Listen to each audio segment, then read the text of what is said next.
नमस्कार, दिन भर की बड़ी खबरों में आपका स्वागत है। मैं हूं परवीन शेख। आज इस बुलेटिन में बात होगी राहुल गांधी के अद्भुत और अविश्वसनीय अवतार के, जातिगत जनगणना पर बुरी फंसी मोदी सरकार की। बात करेंगे इंडिया गठबंधन के समर्थन में आई मायावती के, प्रियंका और मोदी के बीच होने वाले महामुकाबले की। साथ ही जानेंगे क्या है ईडी को लेकर सुप्रीम कोर्ट का रुख। और बुलेटिन के आखिर में बात करेंगे मथुरा शाही ईदगाह मामले में सुप्रीम कोर्ट के निर्देश की। इसके साथ ही और भी कई बड़ी खबरों से आपको करवाएंगे रूबरू। लेकिन तमाम बड़ी खबरों से पहले एक नजर सुर्खियों पर। तेलंगाना रैली में पीएम मोदी का खुलासा, एनडीए में आना चाहते थे केसीआर, मैंने रोकी एंट्री, तब से केसीआर आंख नहीं मिला पाते।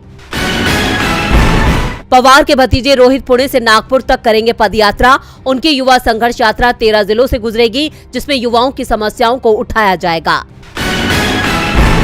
एशियाड खेलों के 10वें दिन भारत की झोली में आए 2 गोल्ड मेडल। पारुल चौधरी ने महिलाओं की 5000 मीटर और अनु रानी ने ज्वेलिंग थ्रो में जीता गोल्ड। गिरावट के साथ बंद हुआ शेयर बाजार। सेंसेक्स 316 अंकों की गिरावट के साथ 65,512 पर हुआ बंद। निफ्टी 110 अंकों की गिरावट के साथ 19,529 पर हुआ बंद। ये तो थी सुर्खियां और अब बात आज की सबसे बड़ी खबर की।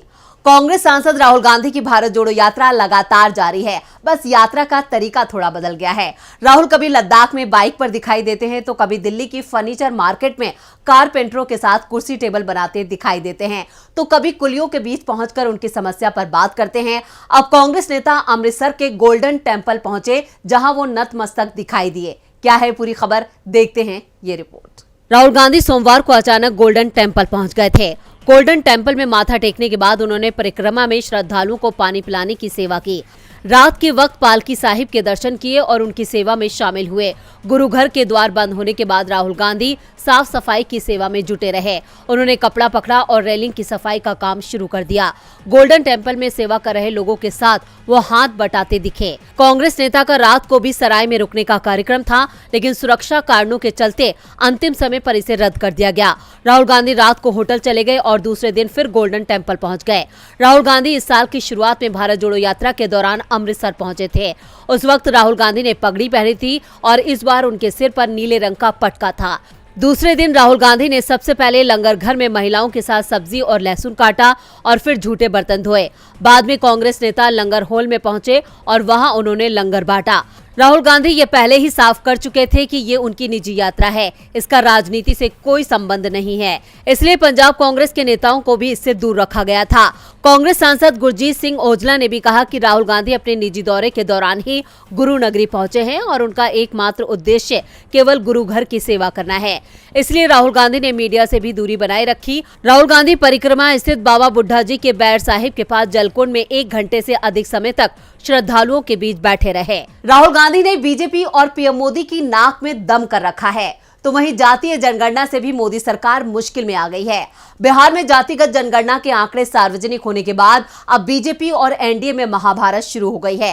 राहुल गांधी कास्ट सेशन की मांग लगातार कर रहे हैं, तो बिहार सरकार ने जातिगत जनगणना कराने के बाद इसके आंकड़े भी सार्वजनिक कर दिए हैं। इसके बाद पूरे देश में जातिगत जनगणना की मांग उठने लगी है। देखते हैं ये रिपोर्ट। बिहार की जातिगत जनगणना की रिपोर्ट से बीजेपी पूरी तरह से बैकफुट पर दिखाई दे रही है। पार्टी को समझ में नहीं आ रहा है कि इस मुसीबत से कैसे निकला जाए। पार्टी के नेता ना तो जातिगत जनगणना के मुद्दे का समर्थन कर पा रहे हैं और ना ही विरोध की हालत में हैं। विरोध करने पर सत्ता जाने का संकट है और समर्थन करने पर ओबीसी वर्ग को सत्ता में हिस्सेदारी देने का है। और ये डर आज पीएम मोदी की छत्तीसगढ़ रैली में उनकी जुबान पर भी आ गया। पीएम मोदी ने कहा, कांग्रेस के नेता कहते हैं कि जितनी आबादी उतना हक। मैं कहता हूं इस देश में अगर कोई सबसे बड़ी आबादी है तो वो गरीब है, इसलिए मेरे लिए गरीब ही सबसे बड़ी आबादी है और गरीब का कल्याण ही मेरा मकसद है। कांग्रेस ने लोकतंत्र को लूटतंत्र बनाया है और प्रजातंत्र को परिवार तंत्र बना दिया है। इस दौरान पीएम ने पूर्व पीएम मनमोहन सिंह के बयान का हवाला दिया और दावा किया। मनमोहन सिंह ने कहा था कि देश के संसाधनों पर पहला हक अल्पसंख्यकों यानी मुसलमानों का है और अब आबादी की बात कर रहे हैं। देश में सबसे ज्यादा आबादी हिंदुओं की है। पीएम जातिगत जनगणना को अब सांप्रदायिक ध्रुवीकरण की कोशिश में जुट गए हैं, लेकिन अब ये दांव कामयाब होता नहीं दिख रहा है और पीएम मोदी का बयान बता रहा है कि बिहार सरकार की रिपोर्ट बीजेपी की रणनीति पर भारी पड़ गई है। जातिगत जनगणना कराकर नीतीश सरकार ने एक तीर से कई निशाने लगाए हैं। जिससे बीजेपी बैकफुट पर है। बीजेपी को सबसे बड़ी उम्मीद यूपी से थी, वहां भी उसे बड़ा झटका लगा है क्योंकि बीएसपी चीफ ने ऐसे संकेत दिए हैं जिससे बीजेपी की नींद उड़ गई है। क्या है पूरी खबर, देखते हैं ये रिपोर्ट। राहुल और अखिलेश यादव को मिल गया मायावती का साथ। राहुल और अखिलेश ने उठाई जो मांग, मायावती ने भी कर दिया समर्थन। बीएसपी की तरफ से भी मिलने लगे हैं इंडिया गठबंधन को बड़े संकेत। मायावती अभी भले ही दावा कर रही है कि बीएसपी अकेले ही लोकसभा चुनाव लड़ेगी, लेकिन ये भी कहा जा रहा है कि बीएसपी लोकसभा चुनाव से पहले इंडिया गठबंधन में एंट्री कर सकती है। इस बीच बिहार की जातिगत जनगणना का मामला भी सुर्खियों में बना हुआ है। कांग्रेस सांसद राहुल गांधी और सपा चीफ अखिलेश यादव लगातार जातिगत जनगणना की मांग कर रहे हैं और अब मायावती ने भी इस आवाज में अपनी आवाज मिला दी है। मायावती ने सोशल मीडिया प्लेटफॉर्म एक्स पर एक के बाद एक 3 ट्वीट किए हैं। उन्होंने लिखा है, बिहार सरकार की तरफ से कराए गए जातिगत जनगणना के आंकड़े सार्वजनिक होने की खबरें आज काफी सुर्खियों में हैं। उस पर गहन चर्चाएं जारी हैं। कुछ पार्टियां इससे असहज जरूर है, किंतु बीएसपी के लिए ओबीसी के संवैधानिक हक के लंबे संघर्ष की ये पहली सीढ़ी है। बीएसपी को प्रसन्नता है कि देश की राजनीति उपेक्षित बहुजन समाज के पक्ष में इस कारण नया करवट ले रही है, जिसका नतीजा है कि एससी और एसटी आरक्षण को निष्क्रिय और निष्प्रभावी बनाने के साथ घोर ओबीसी और मंडल विरोधी जातिवादी एवं सांप्रदायिक दल भी अपने भविष्य के प्रति चिंतित नजर आने लगे हैं। इसके साथ ही मायावती ने बीजेपी सरकार से कहा है कि वो पूरे देश में जातीय जनगणना कराए। मायावती ने जिस तरह से बीजेपी पर निशाना साधा है और इंडिया गठबंधन की मांग का समर्थन किया है, उससे साफ है कि कुछ दिनों में यूपी में बड़ा उलटफेर हो सकता है। मायावती ने फिर पीएम मोदी की नींद उड़ा दी है। नींद तो प्रियंका गांधी ने भी मोदी की उड़ा रखी है।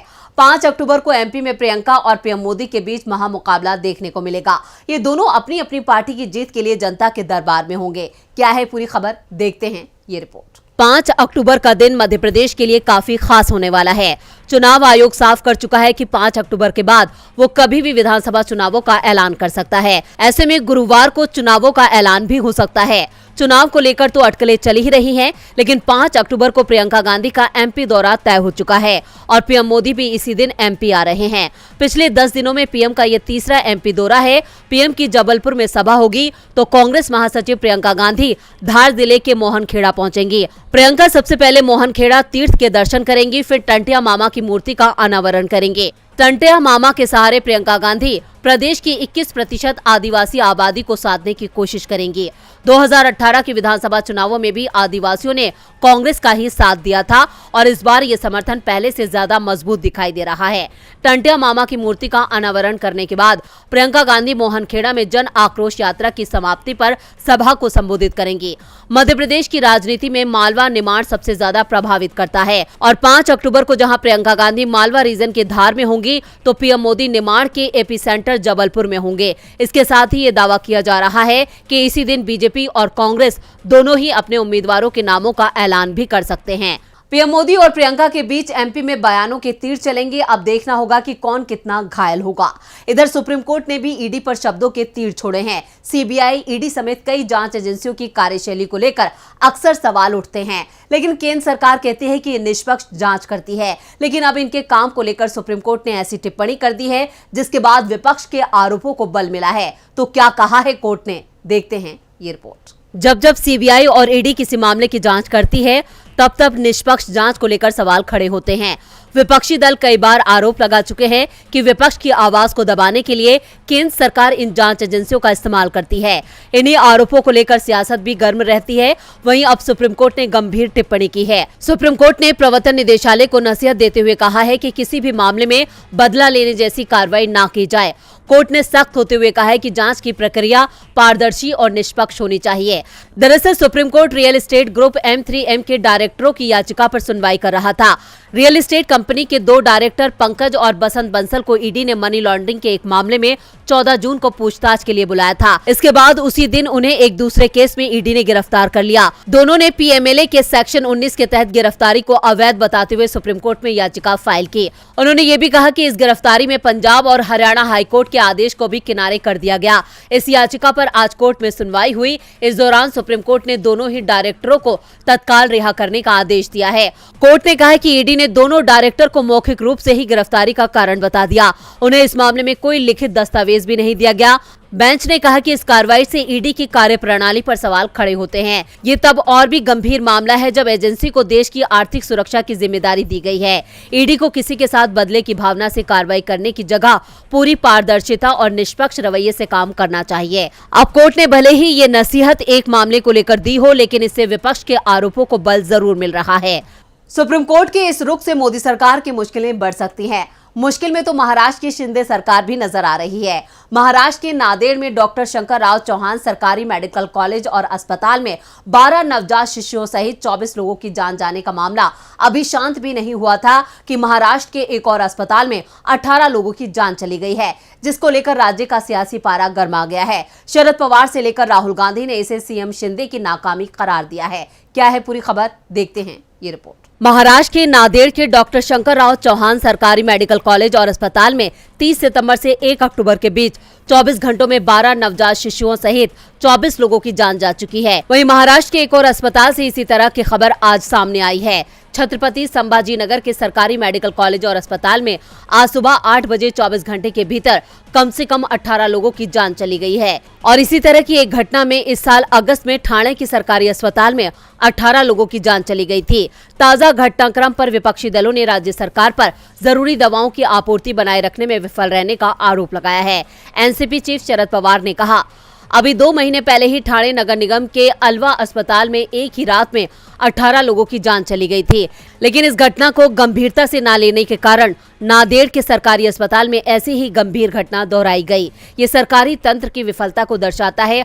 कम से कम इन दुर्भाग्यपूर्ण घटनाओं की गंभीरता को देखते हुए राज्य सरकार को ये सुनिश्चित करने की जरूरत है कि ठोस कदम उठाए जाएं ताकि ऐसी घटनाएं दोबारा ना हो। महाराष्ट्र के सरकारी अस्पतालों में हो रही इस लापरवाही को लेकर राहुल गांधी ने सोशल मीडिया एक्स पर लिखा है, महाराष्ट्र में नांदेड़ के सरकारी अस्पताल में दवाओं की कमी से 12 नवजात शिशुओं समेत 24 लोगों की मृत्यु का समाचार अत्यंत दुखद है। सभी शोकाकुल परिवारों को अपनी गहरी संवेदनाएं व्यक्त करता हूं। भाजपा सरकार हजारों करोड़ रुपए अपने प्रचार पर खर्च कर देती है, मगर बच्चों की दवाइयों के लिए पैसे नहीं हैं।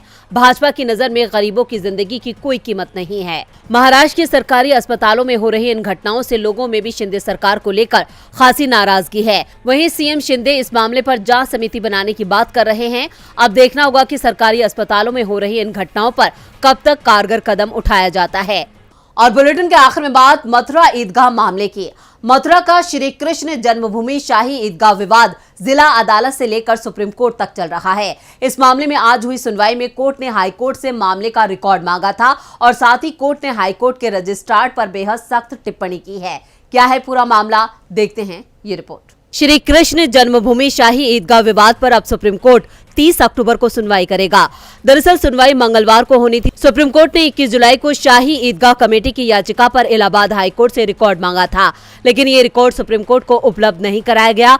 हाईकोर्ट से जब कोई जवाब नहीं आया तो कोर्ट ने हाईकोर्ट के चीफ जस्टिस के संज्ञान में इस मामले को लाने के लिए कहा है और 30 अक्टूबर को अगली सुनवाई पर हाईकोर्ट के रजिस्ट्रार को व्यक्तिगत रूप से पेश होने को भी कहा है। दरअसल ईदगाह कमेटी मामले से जुड़े सभी केस इलाहाबाद हाईकोर्ट ट्रांसफर किए जाने का विरोध कर रही है। उसका कहना है कि सुनवाई मथुरा की कोर्ट में होनी चाहिए। हालांकि 21 जुलाई को सुप्रीम कोर्ट ने इलाहाबाद हाईकोर्ट के रजिस्ट्रार जनरल से श्री कृष्ण जन्मभूमि शाही ईदगाह विवाद से संबंधित मुकदमों का डेटा जमा करने को कहा था। Justice SK. कौल और जस्टिस सुधांशु धूलिया की पीठ ने याचिका पर सुनवाई करते हुए टिप्पणी की कि मामले के महत्व को देखते हुए क्या ये बेहतर नहीं होगा कि हाईकोर्ट मामले की सुनवाई करे। अगर इसे उच्च स्तर पर करने की कोशिश की जाती है तो मामले में देरी किसी भी पक्ष के हित में नहीं है। जस्टिस कौल ने कहा कि ये मामला हाईकोर्ट स्तर पर ही सुलझ जाए तो बेहतर होगा। पीठ ने अपने आदेश में कहा था कि हाईकोर्ट के रजिस्ट्रार हमें बताएं वो कौन से मुकदमे हैं जिन्हें सम्मिलित करने की मांग की गई है। तो आज इस बुलेटिन में इतना ही। देखते रहिए डीबी लाइव। नमस्कार।